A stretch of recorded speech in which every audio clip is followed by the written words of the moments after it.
दोस्तों नमस्कार।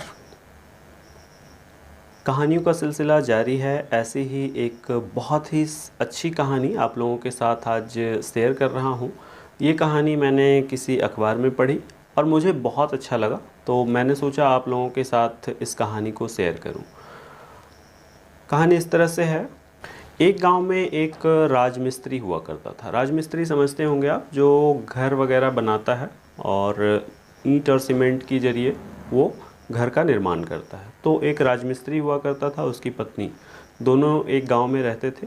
वो आसपास के गांव में जा कर के लोगों के लिए घर बनाने का काम किया करता था।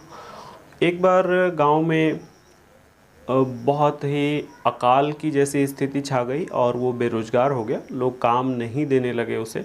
तो काफ़ी समय बीत जाने के बाद दोनों जब काफ़ी परेशान हो गए तो उन्होंने कुछ डिसाइड किया, और उन दोनों ने ये डिसाइड किया कि अब हम लोग इस गांव से बाहर जाकर काम तलाशेंगे।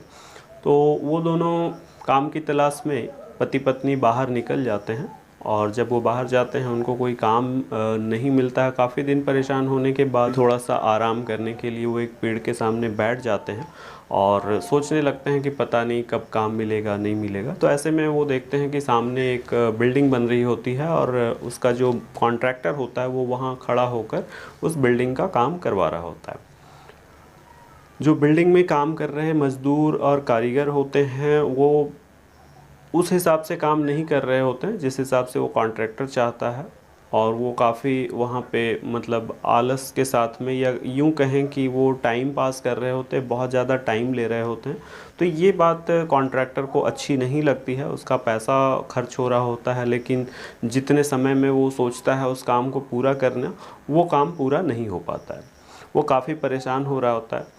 और ऐसे में एक जो मेन वहाँ का जो मिस्त्री होता है, जो कारीगर होता है, जो उस काम को कर रहा होता है, उसकी तबीयत बहुत ख़राब हो जाती है और वो काम अचानक से रुक जाता है। ऐसे में वो कॉन्ट्रैक्टर और भी ज़्यादा परेशान हो जाता है। उसे समझ में नहीं आ रहा होता है कि अब वो क्या करे ना करे। ये सारा जो माजरा है, ये सारा जो कुछ हो रहा होता है, ये सामने दोनों पति पत्नी बैठकर देख रहे होते हैं। ऐसे में वो जो राजमिस्त्री होता है वो उस कॉन्ट्रैक्टर के पास जाता है और कहता है, मालिक, अगर आप मुझ पे विश्वास करें तो मैं आपका काम करने को तैयार हूँ, और मेरी पत्नी मेरे काम में हाथ भी बटाएगी तो आपका काम बहुत ही जल्दी से हो जाएगा। कॉन्ट्रैक्टर को बहुत अच्छा लगता है। वो कहता है कि मेरे पास तुम पर विश्वास करने के अलावा अभी और कोई रास्ता नहीं है, तो ऐसा करो, तुम काम को स्टार्ट कर दो, आज से ही स्टार्ट कर दो। तो उन दोनों को भी बहुत अच्छा होता है। उनको काम की ज़रूरत होती है और इनको मज़दूरों की ज़रूरत होती है। तो दोनों पति पत्नी मिलकर काम करने लग जाते हैं, और वो बहुत ही मेहनत से और बहुत ही लगन के साथ में उस काम को कर रहे होते हैं। तो वो बिल्डिंग बहुत ही कम समय में तैयार हो जाता है। उनके काम को देख कर के जो कॉन्ट्रैक्टर होता है वो बहुत खुश होता है और बहुत ही पसंद आता है उनको काम। तो इन दोनों को लगातार काम की कमी नहीं होती है और लगातार कई सारे काम मिलते जाते हैं। इन लोगों का काम भी बढ़िया चल रहा होता है। फिर देखते देखते उम्र बीतती जाती है। इसका मालिक जो है कॉन्ट्रैक्टर, वो बहुत खुश होता है दोनों से, और वो खुश होकर के एक बार कहता है उस राजमिस्त्री से कि मैं तुम्हारे काम से इतने दिनों से बहुत खुश हूँ, और तुम जीवन भर काम भी नहीं कर पाओगे, तो मैंने तुम्हारे भविष्य के लिए, जब तुम बूढ़े हो जाओगे, जब तुम काम नहीं कर पाओगे, उसके लिए मैंने कुछ सोचा है और बहुत अच्छा सोचा है। इसका मैं तुम्हें बहुत बढ़िया इनाम देने वाला हूँ। ये सुनकर के राजमिस्त्री और उसकी पत्नी बहुत खुश होते हैं और बहुत ही धन्यवाद देते हैं अपने मालिक का। और इसी तरह से फिर उनका काम लगातार चल रहा होता है। एक समय वो भी आता है जब वो राजमिस्त्री काफ़ी बूढ़ा हो जाता है, वो काम नहीं कर पाता है। तो वो अपने मालिक से कहता है, मालिक, अब मैं बहुत बूढ़ा हो गया हूँ, अब मैं काम नहीं कर पाता हूँ, तो अब मुझे छुट्टी दे दीजिए।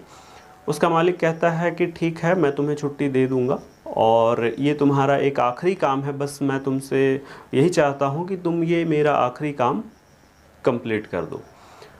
एक खाली ज़मीन दिखाता है और कहता है कि इस खाली ज़मीन पे तुम्हें एक मकान बनाना है, और बस इस काम को तुम कंप्लीट कर दो और इसके बाद तुम्हारी छुट्टी हो जाएगी। इसके बाद तुम्हें काम करने की ज़रूरत नहीं है।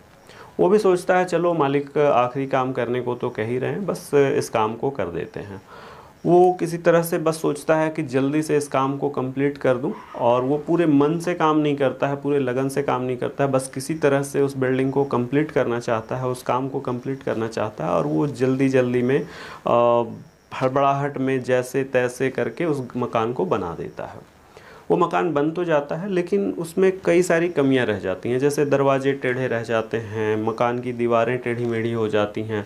उसकी पत्नी भी कहती है कि अब तक तो आपने जितने भी काम किए हैं बहुत अच्छे किए हैं, लेकिन इस मकान को आपने ऐसा क्यों बना दिया।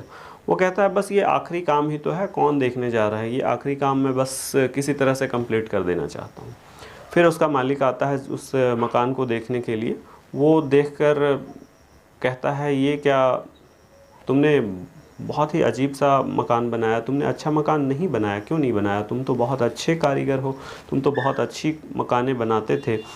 वो कहता है मालिक बस ये मेरा आखिरी काम था, अब मैं बहुत थक चुका हूँ और अब मैं काम नहीं करना चाहता, इसलिए ये मकान ऐसा बन गया। वो जो कॉन्ट्रैक्टर होता है एक पेपर अपने पास से निकालता है और वो पेपर उसके हाथों में देता है, कहता है ये आखिरी मकान मैंने तुम्हारे लिए बनवाया है, ये लो इसकी चाबी और ये लो इसका पेपर, ये मकान आज से तुम्हारा है।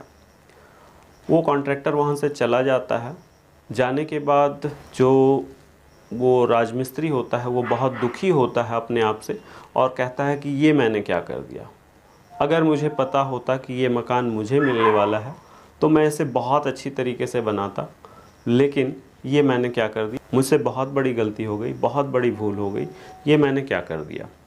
और इसी पश्चाताप के साथ वो काफ़ी निराश हो जाता है। उसकी पत्नी कहती है छोड़िए जी, अब क्या कर सकते हैं, अब तो हो चुका है, अब इसी घर में हमें रहना है।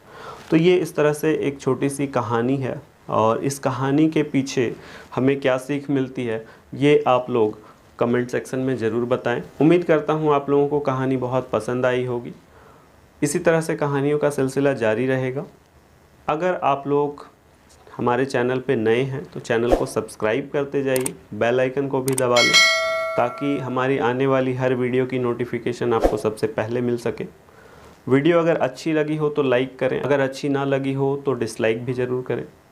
थैंक यू दोस्तों, मिलते हैं अगली वीडियो में, तब तक के लिए आप लोगों का बहुत बहुत धन्यवाद।